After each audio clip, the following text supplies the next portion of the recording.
Good morning, good afternoon, or good night, for whenever you are watching this video.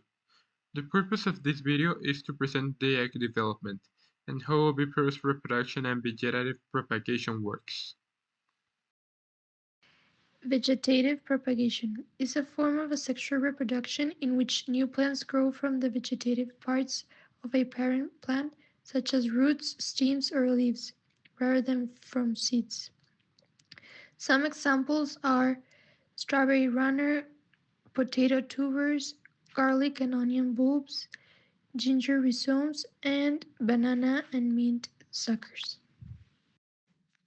Advantages of vegetative propagation. It's a simple and fast way to reproduce. It's economical for commercial growers.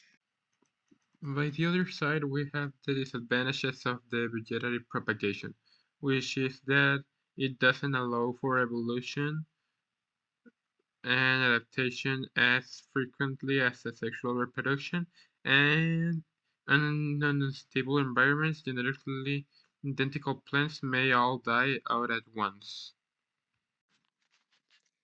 Oviparity and vegetative propagation are both ways that organisms can reproduce and ensure survival, though they differ in how offspring develop. Oviparous. How it works. In oviparous animals, fertilized eggs are laid in a safe place and hatch after a period of incubation. How it ensures survival. The eggs are protected by a hard shell and the young are cared for after hatching.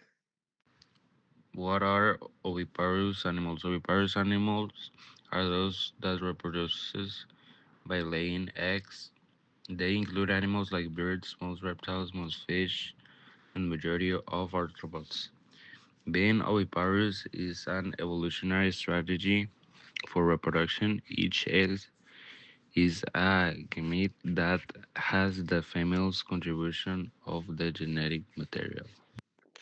What is the egg development? The egg development starts before the female that carries it is even born, 8 to 20 weeks after the fetus has started to grow. Cells that are to become mature ova have been multiplying, and by the time that the female is born, all of the egg cells that the ovaries will release during the active reproductive years of the female are already present in the ovaries. These cells, known as the primary ova, number around 400,000.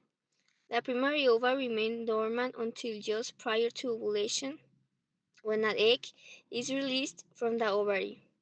Some egg cells may not mature for 40 years, others degenerate and never mature.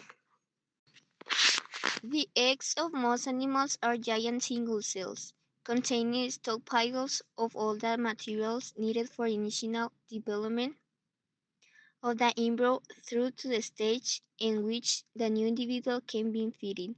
Before the feeding stage, the giant cell clips into many smaller cells, but no net growth occurs. The mammalian embryo is an exception. It can start to grow early by taking up nutrients from the mother via the placenta. Thus, a mammalian egg, although still a large cell, does not have to be as large as a frog or bird egg. For example, in general, eggs are typically spherical or ovoid.